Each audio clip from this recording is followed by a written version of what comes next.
Content warning, today's episode includes discussions of suicide and mental health. But the one little thought that had penetrated my mind while I was minding my own business, I was unpacking boxes actually because we had just moved house, was this thought: can you guarantee for the rest of your life that you will never experience any more trauma?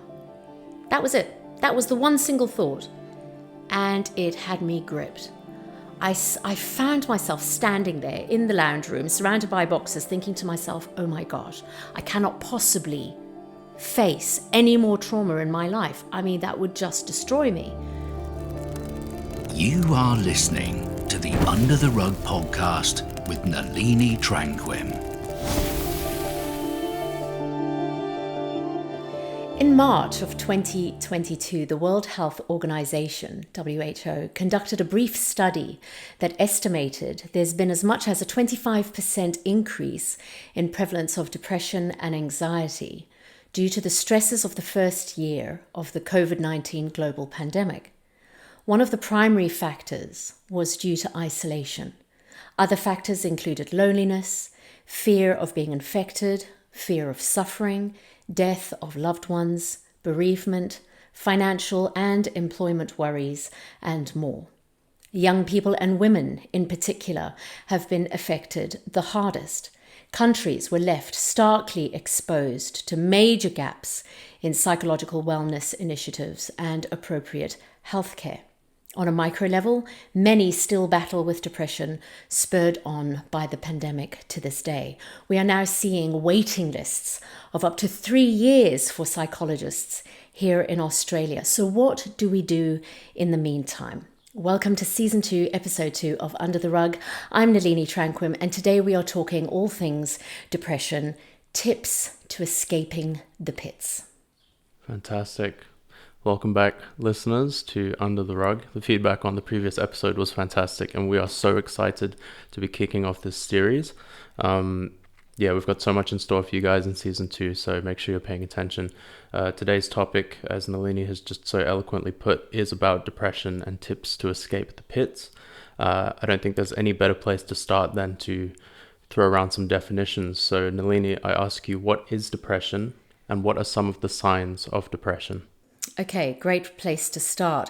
So the site psychom.net, which is basically a discussion group where clinicians share their experiences and exchange information and advice, describe depression as a serious mood disorder.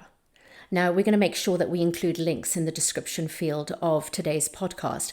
Well, their medical journal says that those who suffer from depression experience persistent feelings of sadness and hopelessness and lose interest in activities that they once enjoyed. Aside from the emotional problems caused by depression, individuals can also present physical symptoms such as chronic pain or digestive issues. Now, to be diagnosed, depression must cause significant distress or impairment in social, occupational, or other important areas of functioning. The symptoms must also not be a result of substance abuse or another medical condition. So, what are some of the signs of depression? Well, this medical journal continues with the following, and I'm just going to read the notes because, I'm not an expert in this field. It says here, you must be experiencing 5 or more symptoms during the same 2-week period and must include at least one of the following 2 criterions. Okay, so here's the 2. Number 1, depressed mood most of the day, nearly every day. And number 2, markedly diminished interest or pleasure in all or almost all activities most of the day, nearly every day.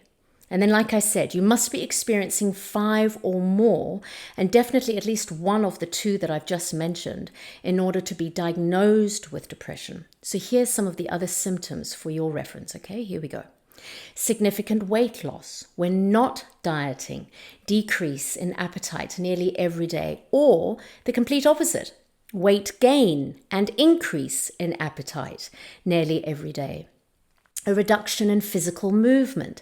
And this is observed by others, okay? So not merely subjective feelings of restlessness or being slowed down.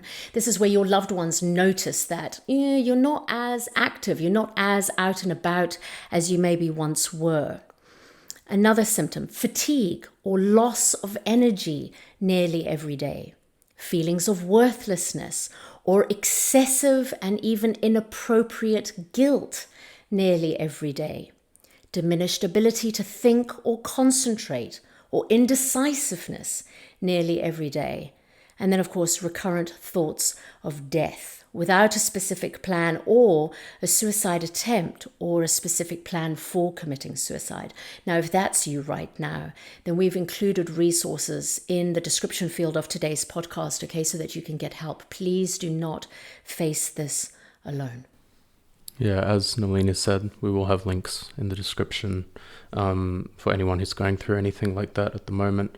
And for some of you who are listening to this right now, you might be thinking, oh, I might be going through some of those symptoms. Some of those definitions definitely apply to where I'm at the moment. So before we get on into depression as it relates to our last episode on isolation, what should listeners who feel they might be exhibiting these symptoms or aligning with these definitions be doing? What are some good first steps just before we move too far into the weeds? Yeah, for sure. Well, I would actually recommend doing the depression test online. And again, we're going to include a link for you so that you can access it easily. And the reason I recommend this is because the questions are actually very much in alignment with the questions my doctor presented me when I was also battling with depression and with my mental health, okay? Because they need to evaluate where you're at. How severely depressed are you on, say, a scale of 1 to 10? So I actually recommend that that's where you start. Just do a quick online depression test. You don't even have to submit your email address. I know these websites ask for your email address so that they can send you, more tidbits, and I don't like being swamped with emails from these websites. But to be honest with you, the answers are pretty self-explanatory. And if you find yourself answering these questions, yes, that's me more often than not, then that is already a sign to you that, okay, I need to take the next step, which is, number 2, book a doctor's appointment. Please just go and sit with your doctor. Express to him or her how you're feeling and what you're navigating each day, because living with depression is not the real you. Okay, you were not born with depression, so you don't have to tolerate it. All right. And then obviously, thirdly, would be if your doctor decides that, look, you're going to need extensive support and additional help, then he may give you a referral to a psychologist or to a counselor. Book that appointment. Take that step. Now, look, I know here in Australia, we are navigating 3-year wait lists for psychologists and counselors, all right? And that's why we want to talk about this today, because we can't be hanging around for the next 3 years with depression and, suffering in silence. That's not good enough. So we want to give you some tips today, all right, to be able to help you navigate the depression that you might be experiencing right now. Wonderful, wonderful. Like depression has really just been kind of sweeping the globe. And as you mentioned in your initial preamble, that the WHO had conducted a brief study in March of this year, and they noted that there's been as much as a 25% increase in the prevalence of depression and anxiety globally. Now, that is ridiculous, but it's also very sensible when we consider the context. The last couple of years have been unprecedented. This is the first time a lot of people, especially young people, are experiencing something like this in their lifetimes. Obviously, we had SARS and stuff like that back in the early O's, but that's pretty much been it. And so for a lot of people, this has been a bit of a stark awakening. And I understand that depression and anxiety have been things that are quite personal to you. Yeah. They're things that you've experienced firsthand, both in yourself and in the people around you. So what does this 25% increase in depression and anxiety look like to you in your personal life? Like, have you felt this prevalence? Yes. I know during COVID, I witnessed it firsthand just through my own coaching clients, which was horrific. You know, we went from meeting face to face for our appointments together to now having to meet online. And that shift alone was extremely challenging for some of my clients to have to navigate, especially those who, you know, thrive in the company of other people. And of course, you know, our first episode of this season, we unpacked isolation, and that was certainly one of the heavier impacts, all right, for our in terms of symptoms of depression. And with transitioning into working with your clients online, what's like the difference in the small things, like how you're actually approaching conversing with your clients versus in person, where you can address their comfort, their posture, stuff like that? Yes. I mean, that was challenging, to be honest with you, because, you know, when you're physically in the room, you can pick up signs and signals from body language when you're face to face that you just can't pick up when you're on screen. All right. And it's almost like you have to push that little bit harder when you're conversing online than you need to when you're in the room face to face with one another. All right. So, you know, asking the question initially, how are you doing today? And being brushed aside, yes, I'm doing okay. When online, it can actually easily be misconstrued that they are doing okay, when actually they're not doing okay. And had we have been face to face in the room, I would have prodded that little bit further and gone, are you sure about that? You know, just because you can pick it up. So having to proactively push that little bit harder with my people online, because you can hide it better when you're on a camera, when you're on screen, than you can when you're in the physical room with a loved one. I didn't just notice the impacts, like particularly depression in my clients online during COVID, but observed it in our community. My husband and I are part of a neighborhood WhatsApp group, and that honestly was a lifeline during COVID. But what was once used as like a neighborhood watch and just a checking in with one another throughout the course of life, it became quite heavy, you know, during COVID, because people were expressing their fears and their concerns on this group chat that would only become exasperated because everyone in the group chat was feeling exactly the same thing. And so it was as if this heaviness began to expand on this chat, you know, and there was no escaping it because we all were in the same boat, right? I remember this one particular week, it was absolutely horrific. We had 4 suicides in 1 week in our neighborhood. And the ramifications of that just on those who were remaining was horrific, absolutely horrific. And that sense of hopelessness and desperation to be able to break out and go back to some sort of normality became very, very real and quite scary, to be honest with you. Yeah, no doubt. And obviously not divulging any details of specifics or persons involved, but what was it like navigating that? Like, that's a completely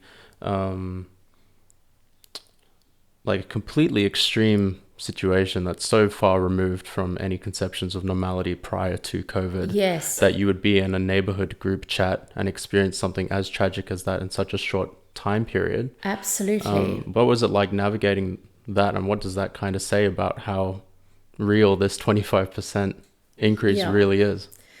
Look, I think because I'm a coach and, you know, my sole focus is to help people navigate those challenging, difficult situations and bring about change, I was faced with the challenge of feeling fearful and insecure myself, but ensuring that I wasn't portraying that and adding to the heaviness within the chat already that was already very prevalent, and having to be that one person, you know, that one voice who's maybe a little bit too optimistic and maybe irritatingly so, but purposefully to bring about a shift in the mindset, or even just a little bit of relief in that moment for people on the other end. You know, because when your WhatsApp is pinging and it's negativity, negativity, negativity, negativity, it's that saying, the dog you feed is the dog that grows, right? So if that's what you're surrounded by 24/7, then of course it's going to impact then internally on you, right? And the way that you're thinking and the way that you're functioning. So I found it was as if my function within that whole chat was really just to try and bring some sort of relief in the equation. You know, guys, just hang in there. This isn't going to be long. We are going to come out. Now, I know you know this, but Melbourne faced like 2 years of being in and out of lockdown. So my focus was always on, we've got another release coming shortly, you know, how about we all get together? And so I actually ended up hosting this little high tea just for the women in our neighborhood, right in the thick of COVID and in between, you know, one of our gaps of lockdown. So that all the girls could come together and we could just breathe together and you know, have a good nibble and a cup of tea together and offload and just be in one another's company, with the purpose of bringing some relief. Okay, so I think that for me was probably my biggest challenge was, look, yes, there's all this negativity around us, but let's face it, the difficult times in life don't last a lifetime. Okay, just remember that. There's ebbs and flows in life. There's highs and lows, all right? So always remember that the difficult seasons will come to an end. Winter does come to an end. Spring is around the corner. So it's building that resolve and that tenacity on the inside of you that, no, I'm going to get through this regardless of what it looks like right now. I am going to make it and things are going to be okay in the end. All right. So yeah, that was probably... Yeah, beautiful. Yeah. Yeah. And going back to that WHO study again, they did note in that the most heavily affected were the young and women. So it is fantastic that you're able to position yourself as something of a little light in the darkness, even if only temporarily, because that kind of levity is really is needed from time to time just to keep the morale up. Yes, absolutely. And look, at the end of the day, you know, you will also get those who go, oh, you're just being optimistic and, you know, wow, you know, that's obviously you and good for you. Yay, you, because you can be so positive in the midst of hell. But I know for some people, it certainly did come as a sense of relief, even if it was just for that moment. Yeah, for sure. No, fantastic. And yeah, going back to your own personal experiences then, even looking further back beyond COVID, but if you've got any anecdotes from COVID, I'd love to hear those as well. Have you experienced depression before? What's the story there? And how did it impact your day to day? Yes, I've come to realize as I've gotten older that I have actually battled with depression on and off for many, many years. And another thing that I have learned along the way is that there is always a root cause for the depression. The depression is not the problem. The depression is a symptom of a problem. So figuring out what the root cause of the depression is actually a very important part of the equation to recovery and to healing and to being able to break free from the pit of depression. So I'll give you an example for me. I actually battled with postpartum depression after my firstborn was born. I was 19 years old. I had just moved to London. So I was miles away from my family and my loved ones. My boyfriend, fortunately, was in town. And so, you know, we were able to navigate that extremely challenging season together. But I was just a child myself, you know, and I'm bringing home this baby that I've now got to look after. And I was battling in myself, you know, my whole body had changed. I was in aches and pains all over the place. I struggled with feeding my little one.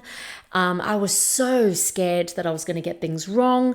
And I realize now, many years later, that I was actually navigating postpartum depression, because I felt like I had this rain cloud following me wherever I went. Now, I didn't have access to doctors and psychologists and counselors at that time. I had no choice. I had to get back up for the sake of my baby. and for the sake of my man who was working 12 hours a day just to put food on the table, I had no choice. I had to pick myself back up.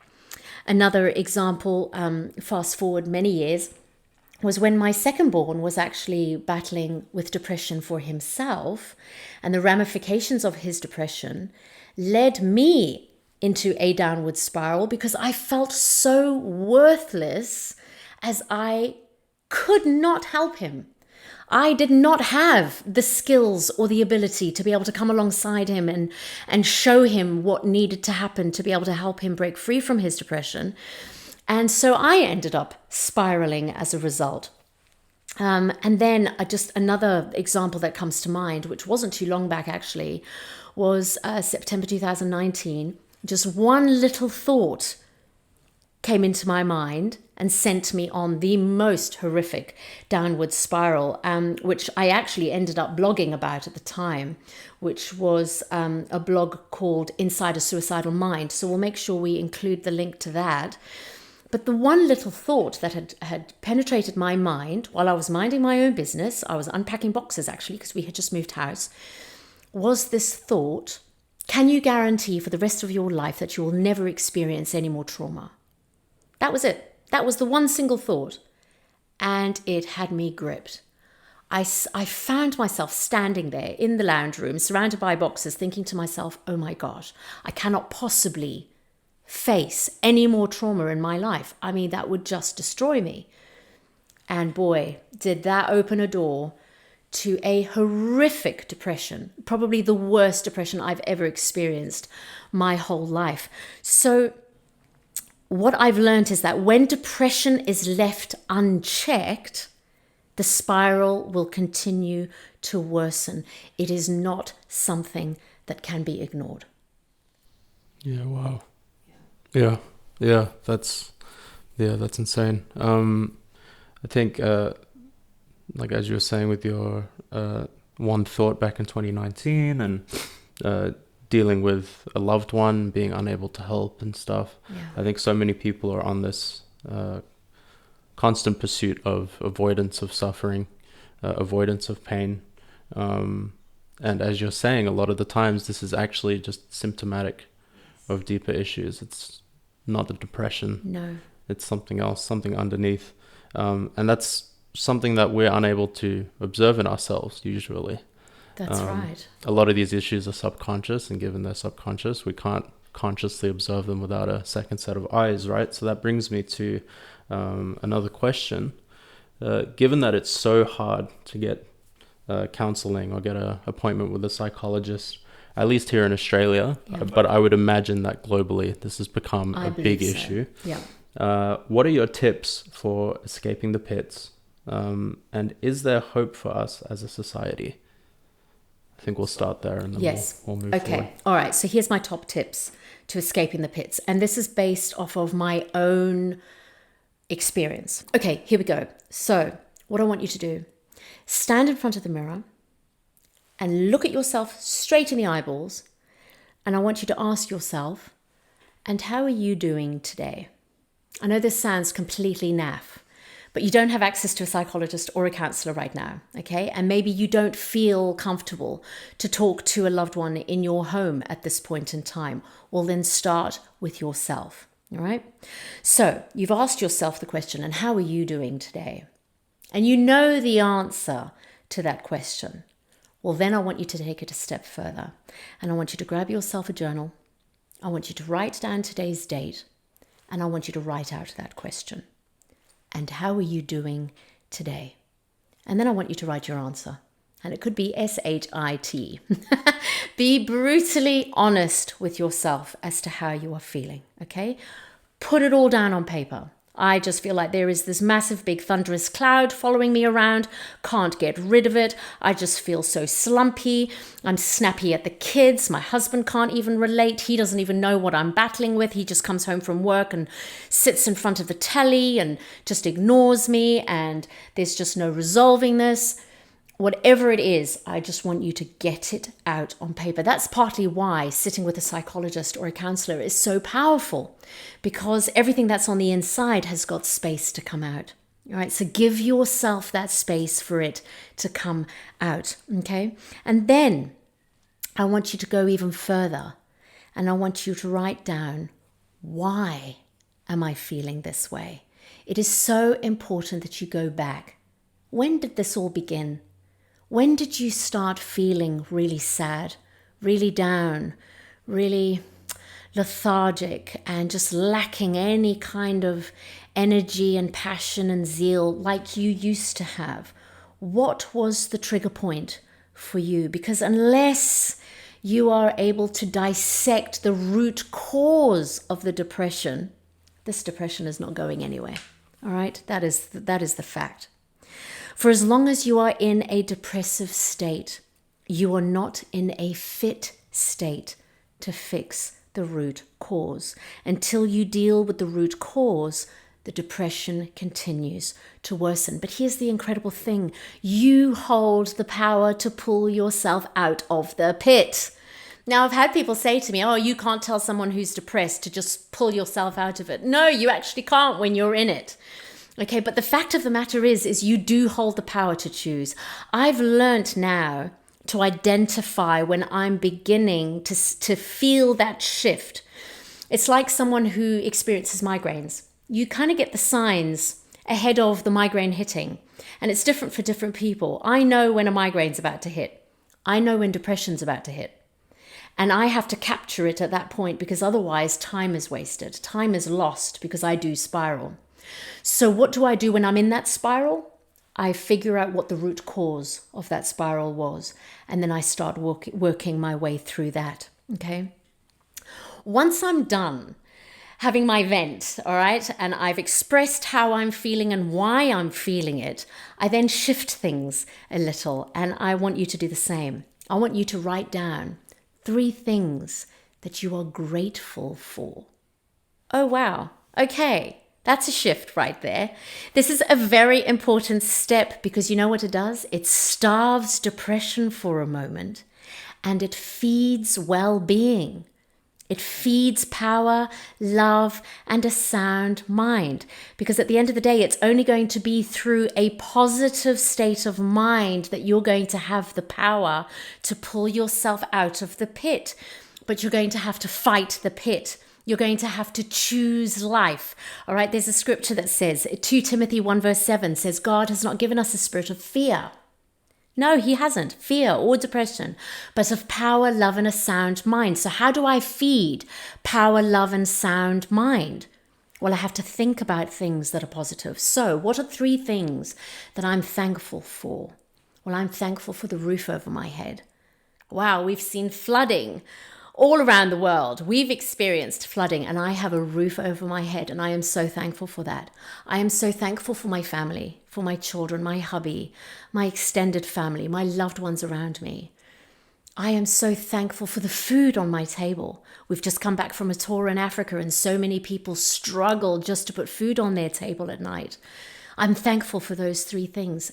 And as you start to do this every single day, giving space to what's going on the inside, whether it's face to face with someone or whether it's just through journaling, you're allowing it out, you're giving it breath, but then you're shifting your focus from depression, which is very inward focused, to gratitude, which is very outward focused. Have you noticed? There's an outwardness about gratitude. Oh my goodness, depression is inward, gratitude is outward. So I documented this the other day. Start your day with gratitude instead of gratitude. Do you know why? When you're struggling with depression, you don't know the impact of your depression on the people around you. And I'm so blessed, and this is one thing that I am thankful for, is my hubby, because he is not shy to tell me how it is. And he's been on the receiving end of my depression. And I have to say, I am not a very nice person to be around when I am in that cloud of depression. Everything is heavy. Everything is negative. I haven't got a positive word to say about anything. And it's hard for people on the receiving end of that. Okay, so start your day with gratitude instead of gratitude, and you'll start to see this shift. Okay, and then Ramon asked, is there hope for us as a society? Yes, absolutely. Especially if we choose to live a life of outward focus. So what are the next steps that we as a population should be taking to try and push forward, ensuring that we don't leave anyone behind? Well, first and foremost, get out of your pit for someone else's sake, if not your own. Yeah, do it for the sake of your loved ones. Back in the day, society was a community. Everyone looked out for each other. Well, when was the last time that you looked out for someone else other than yourself? Remember, depression feeds on an inward focus. If we want to break depression in our society, we must each do our part to shift from an inward focus to an outward focus. Open your eyes to the needs that are around you. Hey, maybe you've experienced depression for the purpose of pulling someone else out of their pit. It's an interesting one, hey? So I would love to encourage you to put the tools that you've learned today into action, not only for yourself, but pay it forward also. Fantastic. Yeah.